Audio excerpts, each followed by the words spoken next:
Hello guys, welcome to my YouTube channel. তো আমি আজকেও চলে এসেছি তোমাদের সাথে একটা রেসিপি শেয়ার করব বলে।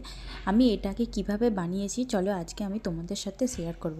এটা আলু দিয়ে একটা স্যান্ডউইচ বানিয়েছিলাম। তো প্রথমে কি করেছিলাম, প্রথমে গ্যাসে আমি জল বসিয়েছিলাম, জলের মধ্যে আলু দিয়ে দিয়েছিলাম।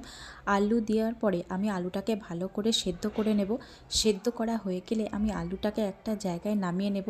নেওয়ার পরে তার মধ্যে দিয়ে দেব টমেটো কুচি, পেঁয়াজ কুচি, কাঁচা লঙ্কা কুচি, তার মধ্যে একটু নুন, তার মধ্যে একটু জিরে গুঁড়ো এর মধ্যে অ্যাড করব। করে এটা আমি ভালো করে মাখিয়ে নেব।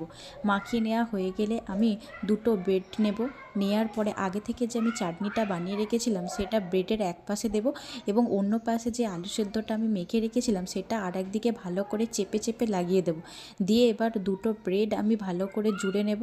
নেওয়ার পরে আমি একটা তাওয়া নেব, নিয়ে তাতে তেল দিয়ে ভালো করে সেটাকে গরম করে নেব। আমি আগে থাকতে দুটো ব্রেড যে তৈরি করে নিয়েছিলাম, এই তেলটা গরম হয়ে যাওয়ার পর আমি সেগুলো এর মধ্যে দিয়ে দেব। দিয়ে ভালো করে আমি এপিট ওপিট সেঁকে নেব। তো দেখো আমি দিয়ে দিলাম দুটো ব্রেড দুদিকে।